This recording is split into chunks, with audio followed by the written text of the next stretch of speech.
Hi, welcome to another week.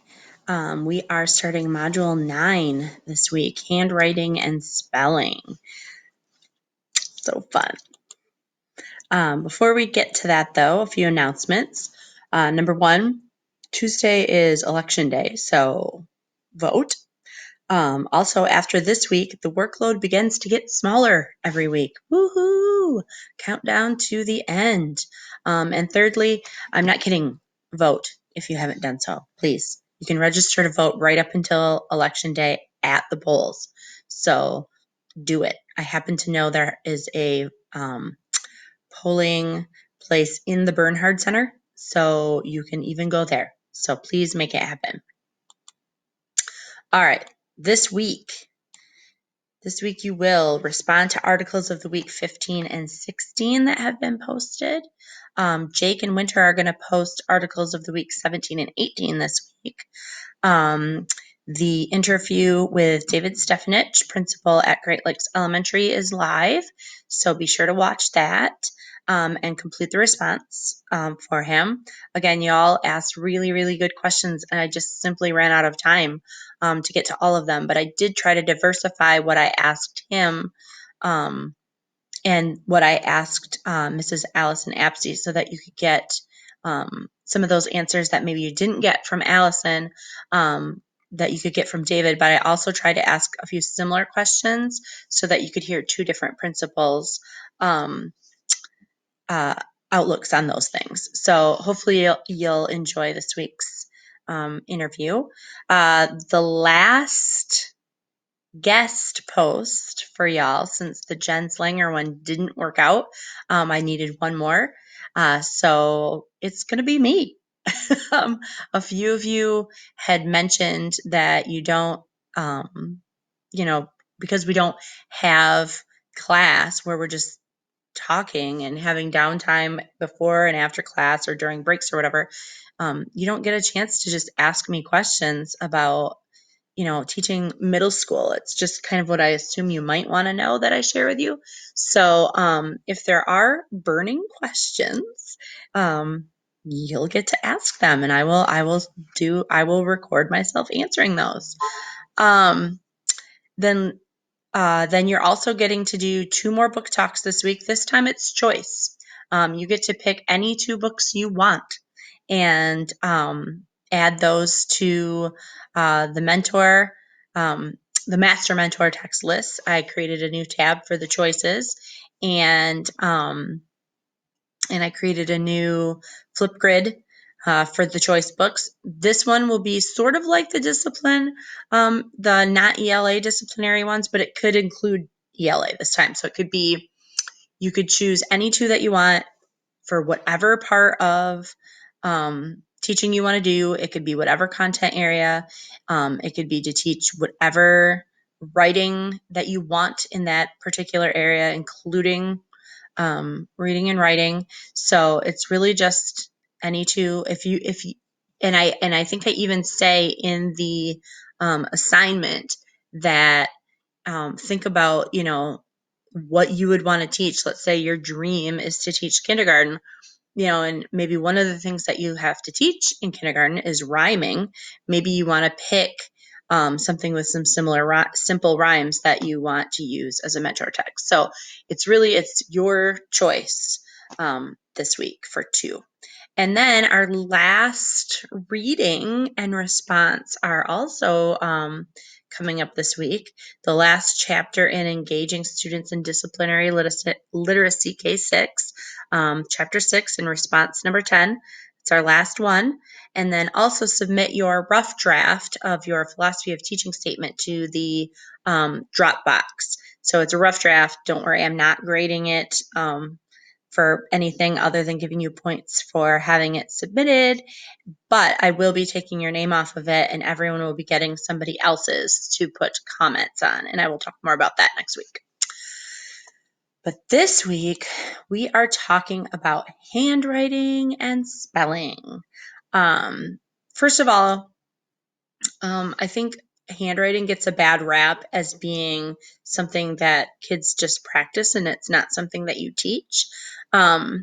but it is really important to directly teach handwriting because illegibility is linked with people having poor impressions and perceptions of both the content and the skill or intelligence of the writer.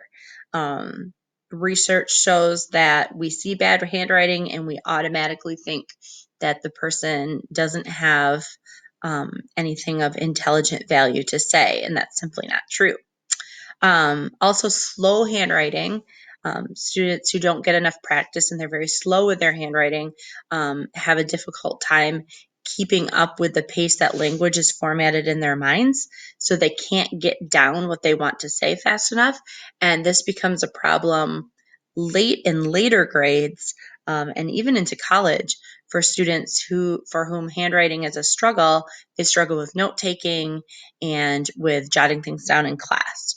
Um, and until it's automatic, handwriting can take up a lot of your attention.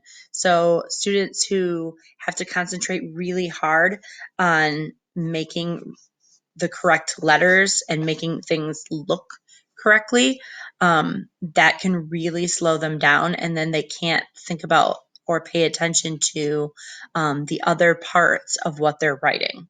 Um, and most people think of handwriting as a K3 skill, but really handwriting skills continue to develop all the way into high school, which I've actually had handwriting goals for some of my special ed kids have had official handwriting goals, but I've also had some handwriting goals with some of my non special ed kids that I've said, okay, look, this is not good. So we've had to have some goals for them as well.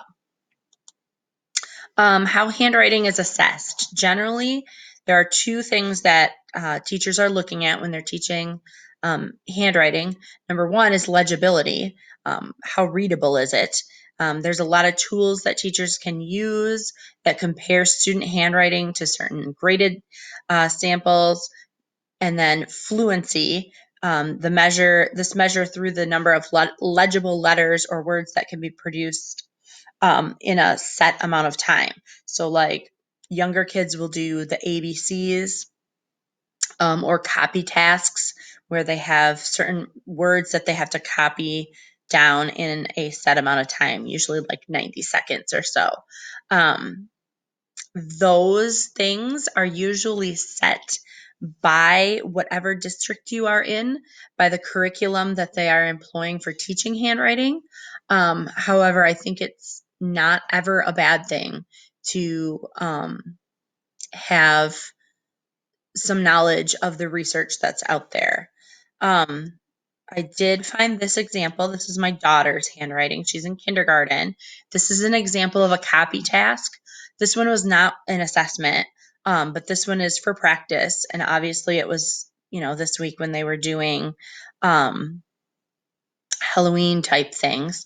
But you can see that the students were asked to copy what they saw. And you can see by looking at it that, it's upper and lowercase letters and the period at the end.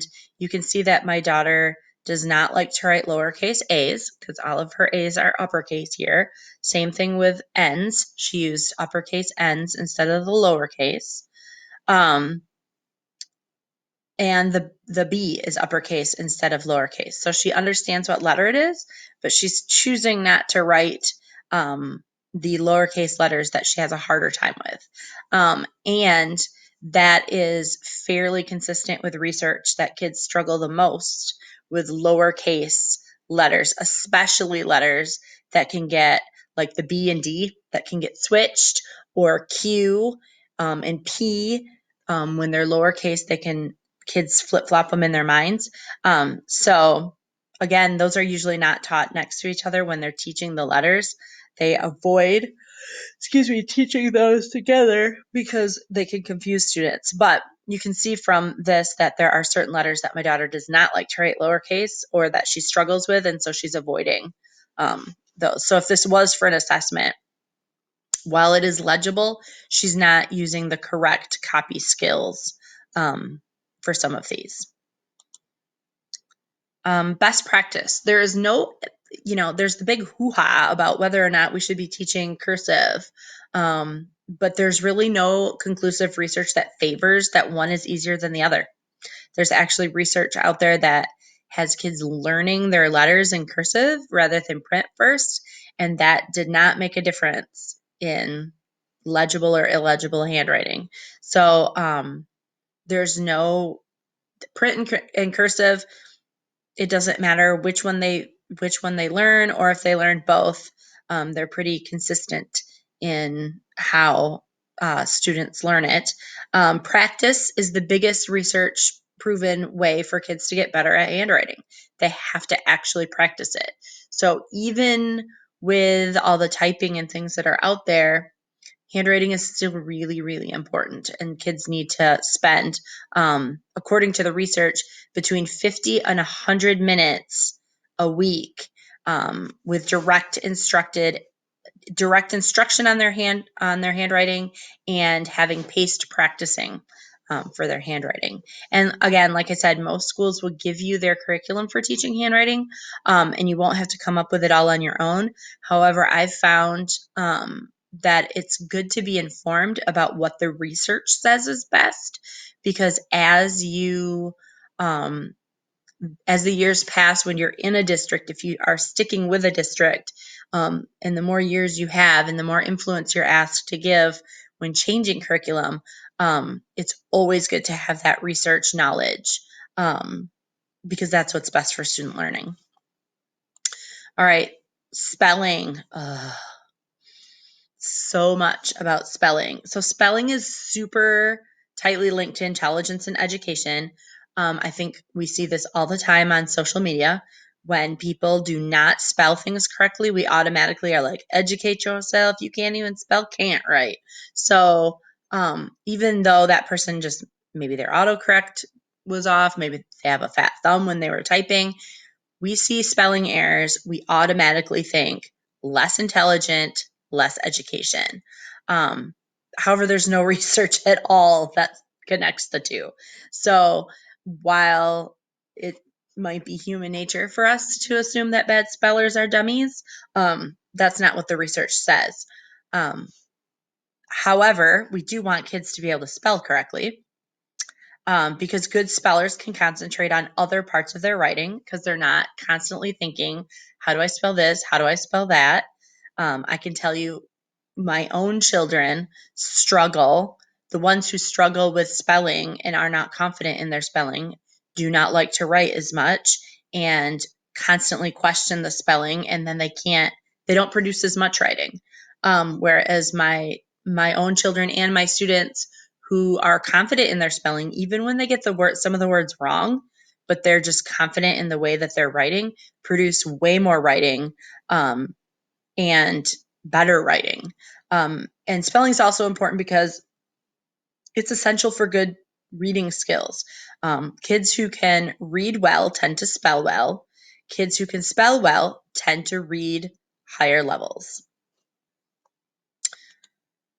So to memorize or not, how many of us, if we were in class, I would say, how many of us were given spelling lists on a Monday? We had to learn them, and then there was the spelling list on Friday. My husband's raising his hand. I'm raising my hand. We all did that. My own children have done that. Solely teaching students just to memorize words for tests is not effective, according to the research.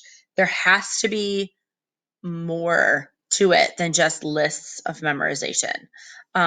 One reason is because we assume that if we see a group of letters, our brain automatically just reads it. And sometimes that's, if two letters are flip-flopped, we'll be able to read it, but it slows us down. Our brain actually does read every letter on the page.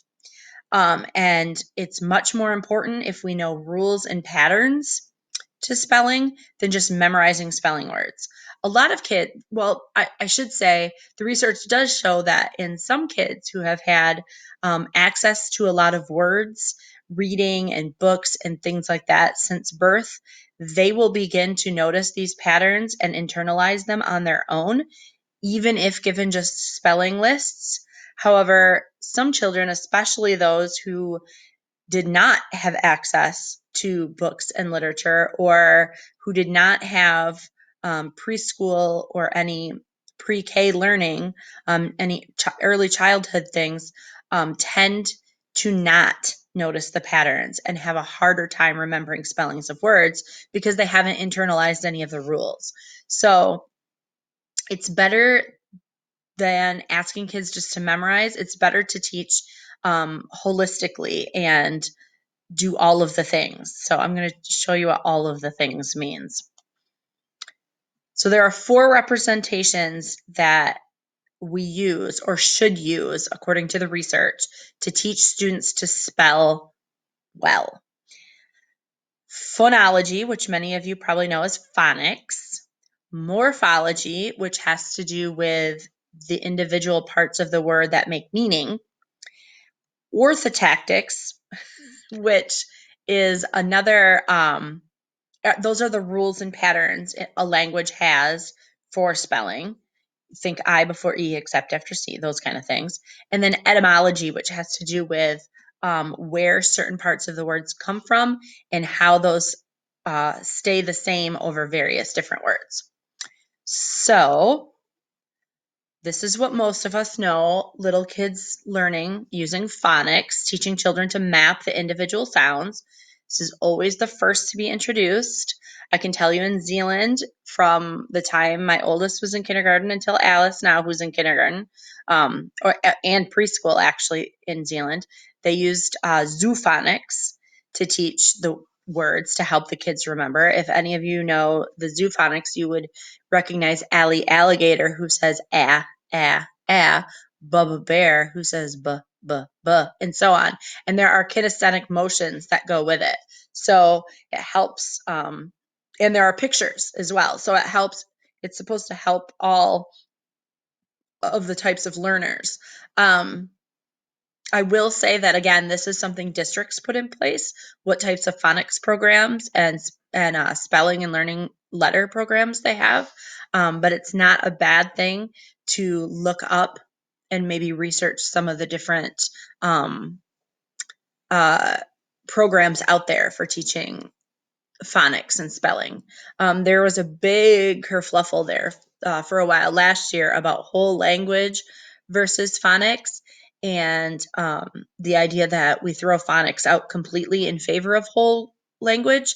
And that is not what the researchers were saying at all. The research was saying we should use phonics along with those other 3 representations that I'm going to show you. So we should by no means be throwing phonics out at all, because that is the base. It sets the base for learning how to spell and how to read. That's where we get sounded out from.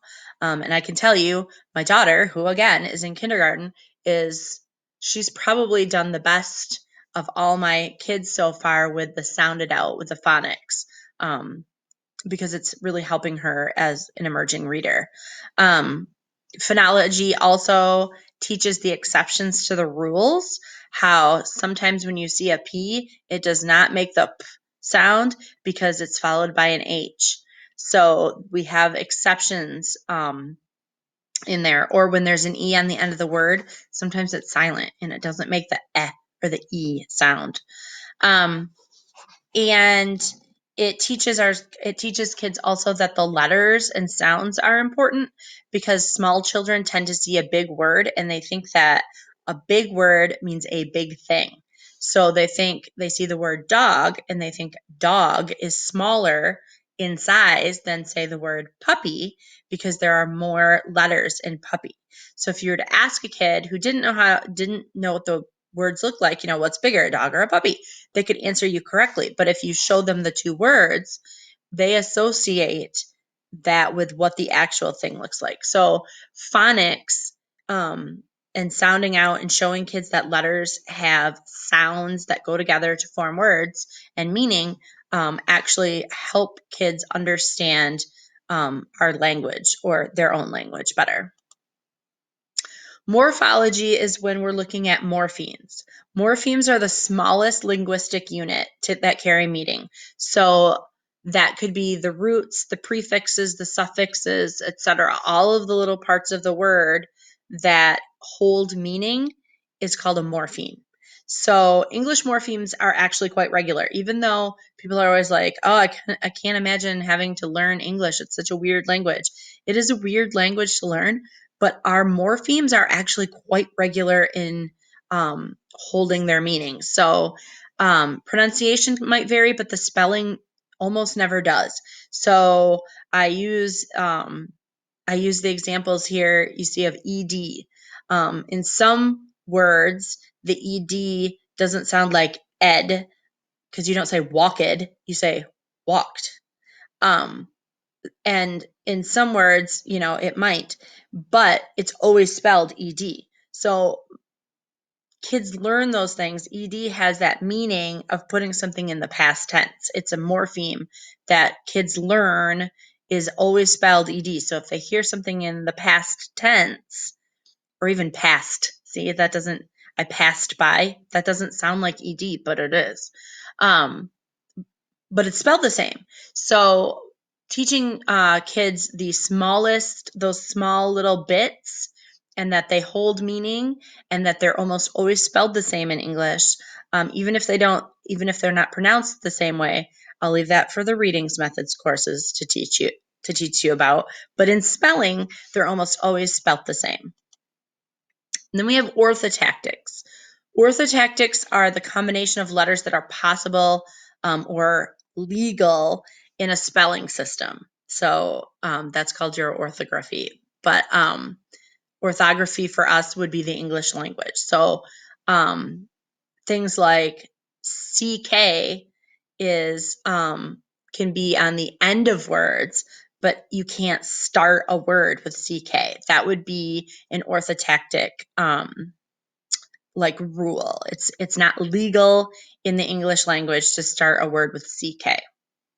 I also learned when I was looking this up to make this that UV is supposedly not legal in the English language. And so now I'm trying to think of words that have UV in them so I can prove that wrong. So if any of you find a UV word in English and can prove that wrong, let me know, because I feel like that's not right. But that also children, this one again, children who are read to since birth often process this very early and don't even realize they know it. Like they know that you can't start a word with CK, or they know that we don't start words with double consonants that are the same, like FF or DD or BB. We just don't. And it teaches the irregularities over regular patterns. So those are the things that kids realize. A lot of times we realize these things without being explicitly taught them. And then the last representation that we use is etymology. English words tend not to change in spelling from the original language it borrowed from. So without going into the entire history of the English language, which is something I had to teach in 12th grade or 12th graders when we went over British literature, how we got to Anglo-Saxon, whatever. The English language as we have it here in the United States is a massive mismatch of Latin, Greek, Germanic, Romantic, all of these different languages.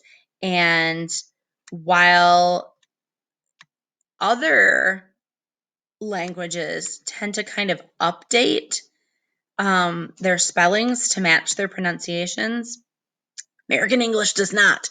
So we have a lot of words that are still spelled the way they were centuries ago, even though we don't pronounce those things the same way. So, for instance, photo, that is how it was. Whereas if we were updating it for our language and our phonics, we would change the PH to F. But American English likes to be dumb and tricky. So we're like, keep it how it is. We like that. Why change? So teaching word part meanings helps students with spelling as well. So if you teach that photo, PHOTO, means light, and that when you encounter the that part of the word photo in any word in the English language, it's always going to be spelled PHOTO. Then students they can learn vocabulary that way, which is a reading thing. But spelling is also learned this way, because when you hear photo or graph, for instance, graph is another one with that PH, but it's always spelled GRAPH. So when students learn those types of rules, then when they're sounding things out, they don't have to sound it out per letter. They can start sounding it out by part of the word, which will help them.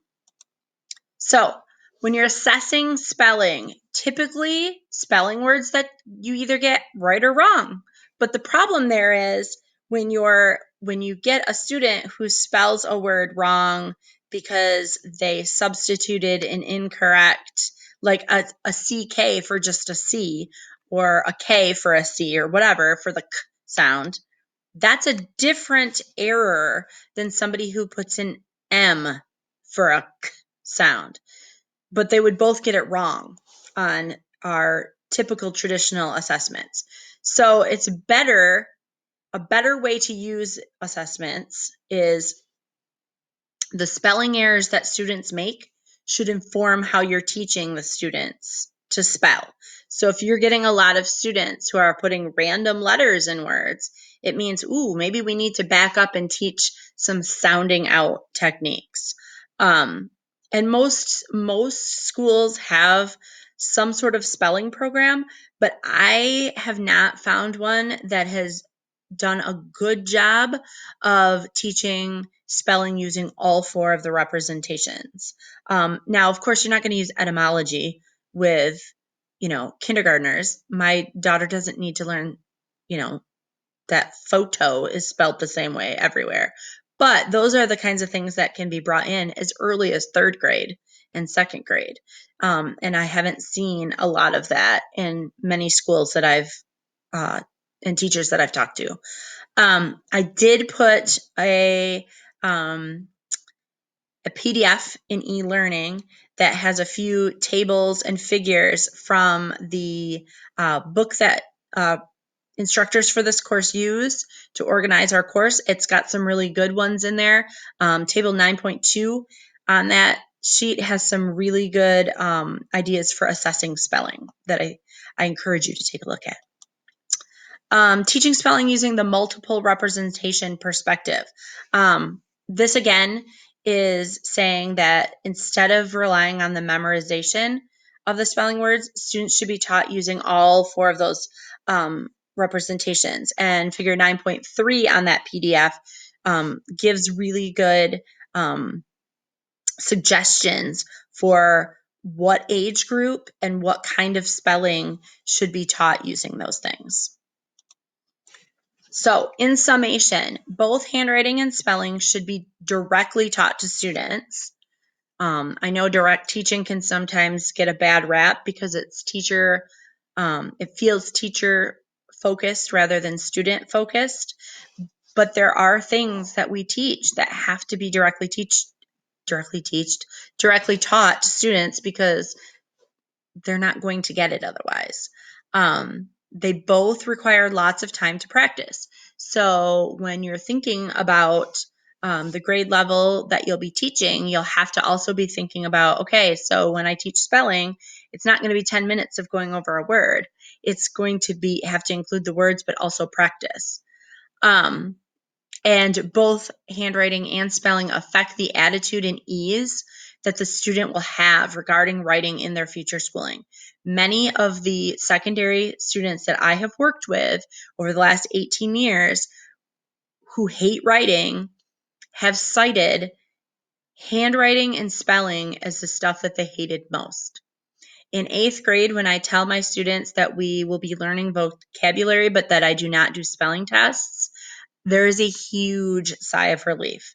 They would much rather learn to use new words and sentences and investigate what new words might mean in a sentence using context clues than having to memorize. A lot of them have very negative experiences, past experiences with both learning handwriting and spelling. And so I feel like that's an area that elementary and intermediate grades could do a better job of. All right, so assignment reminders for this week. Articles of the week, 15 and 16 responses. Jake and Winter are going to get on getting us 17 and 18. David Stefanich interview and respond. 2 questions for me. I mean, 3 or 4 questions for me. Sorry. 2 choice book talks. So any 2 mentor texts that you want. And then read the last chapter, chapter 6, and engaging students in disciplinary literacy, and do response number 10. And then get that rough draft into the Dropbox. This is our last giant, huge list of stuff that's due. It gets smaller from here on out. So, any questions, shoot me an email. Otherwise, I hope everybody votes and has a fantastic week.